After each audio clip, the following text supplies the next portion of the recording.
Hi students, நீங்க இப்ப பார்த்துட்டு இருக்கிறது 12th standard, 11th standard, 10th standard எதுவா இருந்தாலும் சரி, ட்ரிக்னாமெட்ரி ஃபங்க்ஷன் ரொம்ப முக்கியமானது. ஸோ ட்ரிக்னாமெட்ரிக்கல் ஃபங்க்ஷன்ல என்ன நடக்குது அப்படின்னு சொல்லிட்டு பார்த்துட்டு, அதுக்கப்புறம் கிளாஸ் வைஸ் நம்ம உள்ள சப்ஜெக்ட் உள்ள போலாம். சரி, ட்ரிக்னாமெட்ரி நம்ம ஆல்ரெடி 10th ஸ்டாண்டர்ட்ல இருந்து பார்த்துக்கிட்டு இருக்கோம். 11th ஸ்டாண்டர்ட்ல, 12th ஸ்டாண்டர்ட்லயும் அதோடைய ஃபங்க்ஷன்ஸ் எப்படிலாம் இருக்கு, அதாவது ட்ரிக்னாமெட்ரிக்கல் ஃபங்க்ஷன்ஸ் வந்து 12th ஸ்டாண்டர்ட்ல இன்வர்ஸ் ஃபங்க்ஷனா இருக்கும். 11th ஸ்டாண்டர்ட்ல ஃபங்க்ஷன்ஸ் வந்து இன்னும், அதாவது நம்ம 10th ஸ்டாண்டர்ட்ல பார்த்தோமா சிங்கிள் டிகிரி இல்லாம டபுள் டிகிரி, ஒரு டிகிரியே 2 வாட்டி வந்தா எப்படி இருக்கு? வேற வேற டிகிரி வந்து கம்பைன்ட் ஆயி வந்தா எப்படி இருக்கும்? இதெல்லாம் தான் பார்க்க போறோம். சரி, இப்போ ட்ரிக்னாமெட்ரி அப்படிங்கிறது நம்ம எத வச்சு நம்ம பார்ப்போம் அப்படின்னா, ஒரு ட்ரையாங்கிள். சரியா? ஸோ ட்ரையாங்கிள் அப்படின்ற ஒரு விஷயத்துல நம்ம ரைட் ஆங்கிள் ட்ரையாங்கிள் தான் இதுவரைக்கும் எல்லாத்தையும் பார்த்துக்கிட்டு இருக்கோம் அப்படின்றது நமக்கு தெரியும். ஸோ ரைட் ஆங்கிள் ட்ரையாங்கிள்ல இங்க 90 டிகிரி இருக்கு. இது ஹைபாட்னியஸ், இது ஆல்டிடியூட், இது பேஸ். ஸோ நமக்கு தெரிஞ்ச ஃபார்முலா என்ன அப்படின்னா, பித்தாகரஸ் தியரம் படி பார்க்கும்போது hypotenuse square is equal to altitude square plus base square. சில சொல்லுவாங்க AC square is equal to AB square plus BC ஸ்கொயர்னு. ஸோ அந்த மாதிரி ஃபார்மேட்டில் ஞாபகம் வச்சிருந்தீங்கன்னா இதோட மறந்துடுங்க. ஏன்னா ஏபிசி இல்லாமல் ஒரு பிக்யூஆர் அப்படிங்கிற ஒரு ட்ரையாங்கிள் வருது அப்படின்னா என்ன பண்ணுவோம், நம்ம எது ஹைபாட்னியஸ்லேருந்து நம்ம ஏசின்னு எடுக்கிறவங்க தெரிஞ்சா எடுத்துருவாங்க. ஆனா எதை வந்து ஏபி எது ஏசின்னு தெரியல, எனக்கு ஃபார்முலாவா ஏசின்னு தான் தெரியும் அப்படின்னும் போது குழப்பம் வந்துடும். அப்படிங்கிறதுனால எப்படி ஞாபகம் வச்சுக்கணும், hypotenuse square is equal to altitude square plus base square அப்படிங்கிறத ஞாபகம் வச்சுக்கலாம். சரி, அடுத்தது ஸோ நம்ம இங்க ட்ரிக்னாமெட்ரியில பார்க்க போற அந்த வேரியபிள்ஸ், ட்ரிக்னாமெட்ரிக்கல் வேரியபிள்ஸ் என்னென்ன பார்க்குறோம் அப்படின்னா, sine theta, cos theta, tan theta, cot theta, secant theta and cosecant theta. சிலர் சிஓஎஸ்இசின்னு போடுவாங்க, சிலர் சிஎஸ்சின்னு போடுவாங்க. ஸோ சிஎஸ்சி எல்லாமே 3 டேர்ம்ஸில் இருக்கிறதுனால நான் சிஎஸ்சி அப்படின்னு யூஸ் பண்ணியிருக்கேன். அது கொசிகண்ட் தான். சரியா? ஸோ என்ன சார் கொசிகன் தீட்டா சிஎஸ்சின்னு போட்டிருக்கீங்க, உங்களுக்கு கொசிகண்ட்டுக்கு ஸ்பெல்லிங் தெரியாதா அப்படின்னு கேட்குறவங்களும் இருப்பாங்க கமெண்ட்டில். அவங்களுக்காக சொல்லிடுறேன். ஸோ இது ஒரு டிஸ்க்ளைமர். ஓகே, நெக்ஸ்ட் நம்ம என்னென்ன பார்த்துருப்போம் அப்படின்னா, சைன் தீட்டா அப்படிங்கிறது நமக்கு என்னது 1 பை கோசிகன் தீட்டா அப்படின்னு எழுதுவோம். காசை வந்து 1 பை சீக்கன் தீட்டா அப்படின்னு எழுதுவோம். 1 பை காட் அப்படின்னு எழுதுவோம். டேனு காட்டை வந்து 1 பை டேன் தீட்டான்னு எழுதியிருப்போம். சீக்கண்ட் 1 பை காஸ் தீட்டா அப்படின்னு எழுதியிருப்போம். Then cosecant theta 1 by sine theta அப்படிங்கிறது எழுதியிருப்போம். சரியா? இதை ஒன்றுத்தோட ஒன்று என்னது ரெசிப்ரோக்கல் அப்படிங்கிறது. சரியா? எது வந்தால் எந்த டேர்ம் எப்படி எப்படி நம்ம மாற்றுறோம் அப்படிங்கிறது. ஓகே, நெக்ஸ்ட் இன்னொரு விஷயம் முக்கியமா புரிய வேண்டியது என்ன அப்படின்னா, சைன்னா என்னன்னா சைன் தான். சரியா? காஸ்னா என்ன அப்படின்னா கொசைன். சரியா? அடுத்தது டேன்னா என்னன்னா டேஞ்சன்ட்னு அர்த்தம். காட் அப்படின்னா என்னன்னா கோடாஞ்சன்ட். நெக்ஸ்ட் சீகண்ட் இங்க கொசிகண்ட் என்னது கோசிகண்ட் எப்படின்னு சொல்லுவோம். சரியா? ஸோ இதெல்லாம் தான் நம்ம இதோடைய ஃபுல் ஃபார்மேஷன். காஸ்னா என்னது சைனுடைய கோசைன், காட்னா என்னது டேனுடைய கோடேஞ்சன்ட், கொசீக்கண்ட்னா என்னது சீக்கண்ட்டுடைய கோசீக்கண்ட். சரி, இது ஏன் அப்படி சொல்றோம் அப்படின்னா, சைனும் காசும் எப்பவுமே ஒன்றுத்தோட ஒன்று அதுடைய மிரர்ஸ், அதாவது ஆப்போசிட், இல்லைனா வந்து அதுடைய ரிஃப்ளெக்ஷன் அப்படின்ற மாதிரி விஷயத்த பார்க்கும். இது சைன் அப்படிங்கிறது அதுடைய ரிஃப்ளெக்ஷன்னா என்னது, இங்கே கொசீக்கண்ட் அப்படிங்கிறது ரிஃப்ளெக்ஷன்னா என்ன, அதுடைய தலைகீழ. இப்போ வந்து இங்கே ஒரு கண்ணாடி வச்சிருக்கேன் அப்படின்னா, இங்கே டேன் நிற்கிறான் அப்படின்னா டேனுடைய இமேஜ் தான் இங்கே தலைகீழ தெரியும். அப்போ டேனு தலைகீழ போட்டால் காட் அப்படிங்கிறது வருது. கொசிகண்ட் தலைகீழ இருக்கிறதா, இங்கே இவனுக்கு ரைட்னா இவனுக்கு இது லெஃப்ட், சாரி இங்கே லெஃப்ட் அப்படின்னு வரும். ஸோ இவனுக்கு ரைட்டு எல்லாருக்கும் அப்படின்னா இங்கே இவனுக்கு எல்லாருக்குமே லெஃப்ட்னு வரும் இல்லையா? ஸோ இப்போ காஸ்க்கு என்னது சீக்கண்ட், அதே மாதிரி சைனுக்கு கொசிகண்ட், அதே மாதிரி டேனுக்கு காட் அப்படிங்கிறது மிரர் இமேஜாக ஞாபகம் வச்சுக்கோங்க. ஆனால் அதுக்கு இது வந்து ஆப்போசிட்டாக இருக்கும் அப்படின்னு சொல்லும்போது, ஒன்று சைன்னா காசு, இப்போ வந்து சைன் 90 மைனஸ் தீட்டா அப்படின்னு எடுக்கிறோம் அப்படின்னா இட் பிகம்ஸ் காஸ் தீட்டா. அதுவே tan 90 மைனஸ் தீட்டா அப்படின்னு சொன்னால் அது காட் தீட்டா. அதுவே காட் 90 மைனஸ் தீட்டா அப்படின்னு சொல்லும்போது அது tan தீட்டா.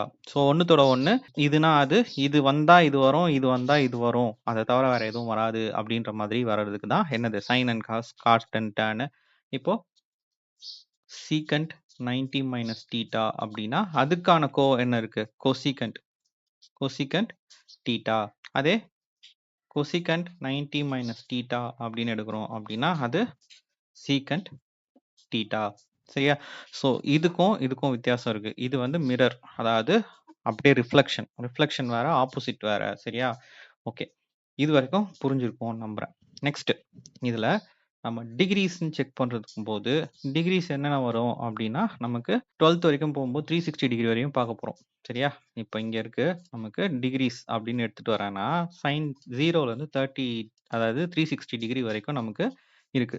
ஸோ இத எப்படி நம்ம வந்து பிரிச்சு பார்க்கலாம்? எந்தெந்த டிகிரிக்குலாம் நமக்கு வந்து வேல்யூஸ் வரும் அப்டின்றத ஞாபகம் வச்சுக்கணும் அப்டின்னா, இங்க எப்படி இருக்கு அப்டின்னா 0 0 பிளஸ் 30 அதுக்கப்புறம் 15 ஆட் ஆயிருக்கு 15 ஆட் ஆயிருக்கு அப்புறம் 30 திரும்பவும் 90 வரைக்கும் தான் நம்ம 10th ஸ்டாண்டர்ட்ல படிச்சிருப்போம். அதுக்கடுத்து 90 வரைக்கும் இதன் பேஸா வச்சோம் 90 பேஸா வச்சோம்னா 30 15 15 30 நெக்ஸ்ட் 180 தான் பேஸா வச்சோம் அப்படின்னா 30 15 15 30 திரும்பவும் 270 பேஸா வச்சோம் அப்படின்னா 30 15 15 30 அப்படி ஆட் ஆயிட்டே வரும். ஸோ இங்க இருந்து 0 பிளஸ் 30 30 பிளஸ் 15 15 அதாவது 45 பிளஸ் 15 இங்க 60 பிளஸ் 30 ரெண்டு 15 நடுவுல இருக்கும் எண்டில் 30 இருக்கும். சரியா? இது 30 இங்க வந்துருச்சா? இது 90.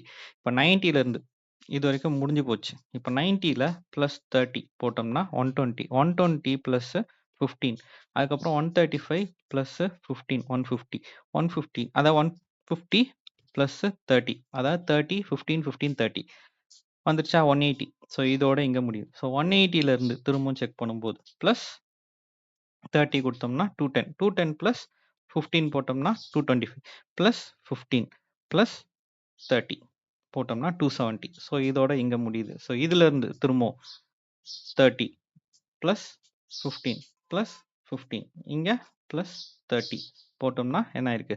அதாவது அரித்மெட்டிக் ப்ராக்ரஷன்ல பார்த்துருப்போம் ஒரே மாதிரி ஆட் ஆகிட்டே வரும். ஸோ இங்கே வந்து 30 15 15 30 திரும்பவும் 30 15 15 30 திரும்பவும் 30 15 15 30 திரும்பவும் 30 ஆட் பண்ணிங்கன்னா வந்துட்டே இருக்கும். நமக்கு இதுதான் இதுக்கான ஒரு சிம்பிள் மெத்தடாக ஞாபகம் வச்சுக்கிறதுக்கு யூஸ் ஆகிற ஒரு ஃபங்க்ஷன்ஸ். சரி, இப்போ 0 சைன் 0க்கு என்ன தெரியும்? நமக்கு 0 தான் தெரியும். சைன் 30 1/2 சைன் 45 1/√2 இதெல்லாம் நம்ம 10th ஸ்டாண்டர்ட் வீடியோ இருக்கும். ட்ரிக்னாமெட்ரிக் உடைய டிகிரிஸை ஞாபகம் வச்சுக்கிறதுக்கு இன்ட்ரோடக்ஷன் வீடியோலேயே போட்டிருப்பேன். ஸோ அந்த வீடியோவோட லிங்க் தரேன், அதுலேயும் பார்த்துக்கோங்க. ஸோ இங்கே 60க்கு √3/2 90 1. ஸோ இது என்ன சொல்லியிருந்தேன்? சைனுக்கு வர்றதே அப்படியே காசுக்கு ஆப்போசிட்டாக வரும்னு சொல்லியிருந்தேன் இல்லையா? ஸோ 90 இங்கே 0க்கு என்ன வரும்? இங்கே 90க்கு வந்தது இங்கே 1. அப்புறம் இங்கே 60க்கு வந்தது 30க்கு √3/2 இங்கே 45க்கு 1/√2 அதாவது தலைக்கீழ் எழுதிட்டு வரும். இது இங்கே வந்துருச்சு, இது இங்கே வந்துருச்சு, இது இங்கே வந்துடும், இது இங்கே வரும், தென் 0.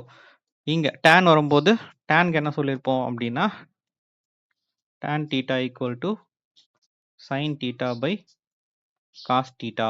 அப்போ sin by cos அப்படின்றது தான் தெரியும். ஸோ அப்போ sin by cosனா என்ன?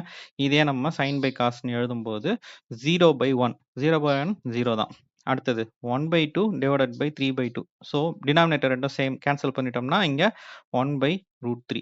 இங்க ரெண்டுமே 1/2 divided by 1/√2 அதாவது 1/√2 divided by 1/√2. ஸோ சேம் நம்பர்ங்கிறதுனால டிவைட் பண்ணா 1. அப்புறம் √3/2 1/2 2 2 கேன்சல் பண்ணா √3/1. ஸோ √3/1 √3ன்னு எழுதிக்கலாம். இங்க 1/0 anything by 0 is infinite or not defined அப்படின்னு சொல்லியிருப்பாங்க. காட் அப்படின்னு எழுதும்போது இந்த காசு எழுதுன மாதிரியே சைன்ல இருந்து தலைக்கு எழுதிட்டு வந்துடலாம். ஸோ இங்க என்ன இருக்கும்? நமக்கு இன்ஃபினிட்டி ஆர் நாட் டிஃபைன்ட். அதுக்கடுத்து இங்க இருக்க √3 அப்புறம் 1 இங்க இருக்கிறது 1/√3 அப்புறம் 0. தென் சீக்கண்ட் எழுதணும்னா காசுடைய தலைகீழ் அதாவது ரிஃப்ளெக்ஷன் அதாவது 1 அப்படின்னா 1உடைய தலைகீழ் என்ன? 1 தான். 1உடைய தலைகீழ் 1/1 1/1 என்னது? 1 தான். இங்க 2/√3 அதாவது √3/2 தலைகீழ் எழுதணும்னா 2/√3 அப்புறம் 1/√2 தலைகீழ் எழுதணும்னா √2/1 அதனால √2 மட்டும் போட்டுக்கலாம். இது 2/1 அப்படின்னு வரும். ஸோ வெறும் 2 போட்டுக்கலாம். இது 0 வந்து தலைகீழ் எழுதும்போது 1/0 அப்படின்னு எழுதுவோம். ஸோ 1/0 என்னது? இன்ஃபைனைட். ஸோ இங்க சீக்கண்ட் உடைய ஆப்போசிட் இல்லையா? அதனால கொசிகண்ட் என்ன எழுதலாம்? இங்க இருந்து அப்படியே எழுதிட்டு வரலாம்.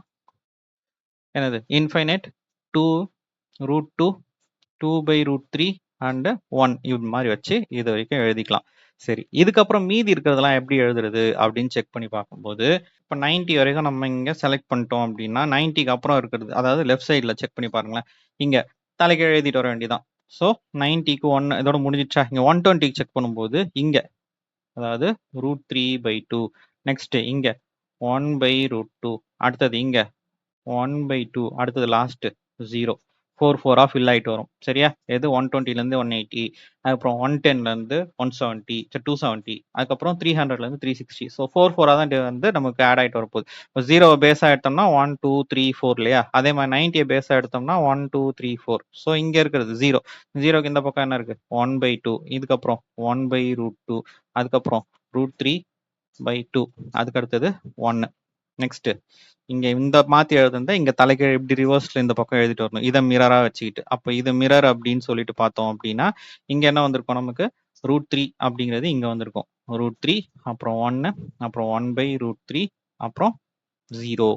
நெக்ஸ்ட் இந்த 0க்கு அடுத்தது இங்க 1/√3, 1, √3, infinite, then 2, √2, 2/√3, 1, then 2/√3, √2, 2 and infinite. முடிஞ்சுதா? சரி, இப்போ இங்க இருந்து எழுதும் போது இந்த 4 வார்த்தை எது 1, 2, 3, 4 இருக்கு இல்லையா? இந்த 4 இங்க ரிவர்ஸ்ல எழுதணும். இங்க 0க்கு அடுத்தது என்ன இருக்கு? 1/2. அடுத்தது 1/√2. அடுத்தது √3/2. அடுத்தது 1. நெக்ஸ்ட் √3/2, 1/√2, அப்புறம் 1/2, அப்புறம் 0, தென் 1/√3, 1, √3, அதுக்கப்புறம் இன்ஃபைனைட். நெக்ஸ்ட் √3, 1, 1/√3, 0. அடுத்தது 2/√3, √2, 2 அண்ட் இன்ஃபைனைட், தென் இங்க 2, √2, 2/√3, அப்புறம் 1. முடிஞ்சுதா? இங்க 270 பேஸா வச்சோம் அப்படின்னா ரிஃப்ளெக்ஷனுக்காக இதுக்கு இங்க வச்சோம்னா என்ன வந்திருக்கும்? இங்க √3/2, 1/√2, 1/2, 0. நெக்ஸ்ட் 1/2, 1/√2, அப்புறம் √3/2, அப்புறம் 1. நெக்ஸ்ட் √3, 1, 1/√3, 0. அடுத்தது 1/√3, 1, √3, இன்ஃபைனைட். அடுத்தது 2, √2, 2/√3, 1. அடுத்தது 2/√3, √2, 2 அண்ட் இன்ஃபைனைட். சரி, இதெல்லாம் இப்படிதான் வருமா அப்படின்னு கேட்டா இன்னொரு முக்கியமான விஷயம் ஞாபகம் வச்சுக்கணும். நம்ம ஒரு ப்ராப்பர்ட்டி இதுல செக் பண்ண போறோம். அது என்னது அப்படின்னா ஒரு கிராஃப் அப்படிங்கிறத நம்ம எடுத்துப்போம். சரியா? கிராஃப்ங்கிறத ஞாபகம் வச்சுக்கலாம். ஸோ கிராஃப் எப்படி பார்ப்போம் அப்படின்னா first quadrant, second quadrant, third quadrant and fourth quadrant அப்படின்னு சொல்லிட்டு நம்ம செக் பண்ணுவோம் இல்லையா? கிராஃப்ல செக் பண்ணும்போது இதெல்லாம் இந்த குவாட்ரண்ட்ஸ் எப்படி இருக்கும்? இதுல எக்ஸ், ஒய் அப்படின்றது ரெண்டுமே பாசிட்டிவ். இங்க எக்ஸ் நெகட்டிவ், ஒய் பாசிட்டிவ். அதே மாதிரி இங்க எக்ஸ் நெகட்டிவ், அப்புறம் ஒய்யும் நெகட்டிவ். அதே மாதிரி இங்க எக்ஸ் பாசிட்டிவ், ஒய் நெகட்டிவ் அப்படிங்கிறது பார்த்துருக்கோம். ஸோ இதுல இந்த டிகிரிஸ் எப்படி போகும் அப்படின்னா இது ஒரு 0 டிகிரிலேருந்து இங்கே வரைக்கும் 90 டிகிரி, 90லேருந்து இது 180 டிகிரி, 180லேருந்து 270, 270லேருந்து 360 அப்படின்னு செக் பண்ணிட்டு இருக்கும்போது நமக்கு இந்த டிகிரிஸ் எப்படி போகுது? ஆன்டி கிளாக் வைஸ்ல இந்த டைரக்ஷன்ல இந்த மாதிரி சுத்திட்டு நமக்கு இந்த டைரக்ஷன்ல சுத்துது அப்படின்றது தெரியுது. அப்போ இப்போ இங்க இருந்து எடுக்கும்போது இது ஏஎஸ்டிசி அப்படிங்கிற ஞாபகம் வச்சுக்கோங்க. என்னன்னா ஆட் சுகர் டு காஃபி. சரியா? ஆட் சுகர் டு காஃபி அப்படிங்கிறத ஞாபகம் வச்சுக்கோங்க. கேபிட்டலில் போட்டுக்கிறேன். சரியா? ஆட் சுகர் டு காஃபி அப்படின்னு ஞாபகம் வச்சுக்கோங்க. ஸோ ஆட் சுகர் டு காஃபிங்கிறது என்ன அப்படின்னா இங்க ஆல், அதாவது நம்ம பார்த்த 0 to 90 டிகிரி வரைக்கும் எல்லாமே பாசிட்டிவ்ல எழுதியிருப்போம். கரெக்டா? அதுக்கு அடுத்தது சைன் அப்படிங்கிறது இங்க இங்க டேன், இங்க காஸ் அப்படின்னு எடுத்துக்கிறோம். ஸோ ஆல் அப்படின்றது தாண்டி இங்க சைன் எல்லாம் எங்க வரைக்கும்னா 180 வரைக்கும் சைன் பாசிட்டிவ். அதுக்கப்புறம் இருக்கிறது எல்லாமே என்னது? 180 தாண்டி 210 மைனஸ். அப்போ இங்க எல்லாமே நமக்கு நெகட்டிவ் அப்படிங்கிறது முடிஞ்சு போச்சு. அப்போ இது எல்லாமே என்னது?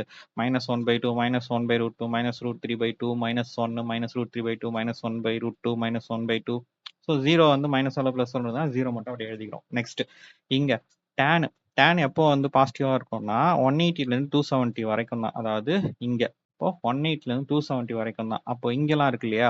எங்க 120 அது 90 வரைக்கும் எல்லாமே பாசிட்டிவ். அதனால இங்க மைனஸ், இங்க மைனஸ், இங்க மைனஸ், அப்புறம் 120, 110லேருந்து 270 வரைக்கும் விட்டுட்டு திரும்பி இங்க மைனஸ், இங்க மைனஸ், இங்க மைனஸ், இது வரைக்கும் முடிஞ்சுதா? காசு எப்போலாம்னா 270லேருந்து 360 வரைக்கும் தான் பாசிட்டிவ். அப்போ மீதி இருக்கிறதுலாம் இங்க 120லாம் இருக்கு இல்லையா? ஸோ அதனால இங்க பார்த்தோம்னா மைனஸ், இங்கேயும் இது மைனஸ், இது மைனஸ், இது மைனஸ். அப்புறம் 110லேருந்து 210, அதாவது 210லேருந்து 270 வரைக்கும் இதில் எல்லாமே மைனஸ்.